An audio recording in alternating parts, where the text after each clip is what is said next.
अब शेयर बाजार में हेराफेरी करना बहुत मुश्किल है। हम ऐसा इसलिए कह रहे हैं क्योंकि मार्केट रेगुलेटर सेबी ने निवेशकों के हित में एक बड़ा कदम लिया है। अब क्या है मार्केट रेगुलेटर का ऐलान और इस ऐलान का आपके इन्वेस्टमेंट पर क्या असर होगा, ये जानने के लिए आपको हमारा ये वीडियो अंत तक देखना होगा। शेयर बाजार में फर्जीवाड़े को लेकर सेबी सख्त हो गया है। हाल में हुई सेबी की बैठक में ऐसे कई कदमों का ऐलान किया गया है जिससे निवेशकों के हितों की रक्षा की जा सके। इसमें से एक ऐलान म्यूल अकाउंट को लेकर आया है। अब सबसे पहले म्यूल अकाउंट क्या होता है ये जान लीजिए। म्यूल का मतलब होता है खच्चर या फिर बोझ लाने और ले जाने वाला जानवर।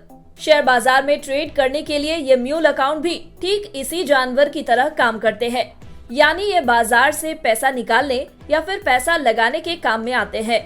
म्यूल अकाउंट के जरिए फ्रंट रनिंग, सर्कुलर ट्रेडिंग या फिर पंप एंड डंप जैसे फर्जीवाड़े किए जाते हैं। अब इस अकाउंट के बारे में और विस्तार से जानकारी ले लीजिए। दरअसल म्यूल अकाउंट जिस शख्स के नाम पर खोला जाता है वो इनका इस्तेमाल नहीं करता, बल्कि खाते का नियंत्रण यानी कंट्रोल फर्जीवाड़ा करने वालों के पास होता है। ऐसे कई खातों का इस्तेमाल कर कि वे कई फंड मैनेजर या फिर ब्रोकर पैसों को बाजार में डालने या फिर निकालने या फिर किसी स्टॉक की गलत तस्वीर या पिक्चर तैयार करने के लिए करता है। सेबी अब ब्रोकर से चाहती है कि वो इन म्यूल अकाउंट पर लगाम लगाए, नहीं तो भविष्य में कड़ी कार्रवाई के लिए तैयार रहे। अब सेबी ने ये गोरख धंधा कैसे पकड़ा ये जान लीजिए। सेबी ने अत्याधुनिक एल्गोरिदम और एक्सटेंसिव डेटा सेट का यूज करके फ्रंट रनिंग या पंप एंड डंप योजनाओं जैसी गतिविधियों का पता लगाया। उदाहरण के लिए समझिए, एक ब्रोकरेज ने डीमैट अकाउंट ओपन करने के लिए एक नए एप्लीकेशन देने वाले की उम्र और पैन कार्ड जारी होने के वक्त से म्यूल खातों को पता लगाने की कोशिश की है।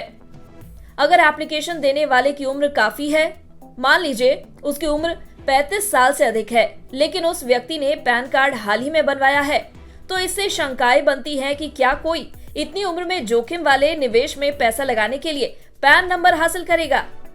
इनकी खातों पर सेबी की नजर है, यानी इन्हीं खातों से शेयर बाजार में हेराफेरी करने की गुंजाइश रहती है। अब इन म्यूल अकाउंट को सामान्य खातों से अलग छांटने की योजना पर काम किया जाएगा, जिससे आगे शेयर बाजार में और ट्रांसपेरेंसी आए।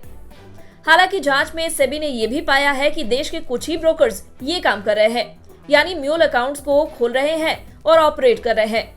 इसके लिए टेक बेस्ड कुछ बड़े ब्रोकर टेक्नोलॉजी का भी इस्तेमाल कर रहे हैं, लेकिन सेबी के नए ऐलान से अब इस तरह की गतिविधियों पर जल्द लगाम लगेगा और निवेशकों का भरोसा भारतीय शेयर बाजार में और बढ़ेगा।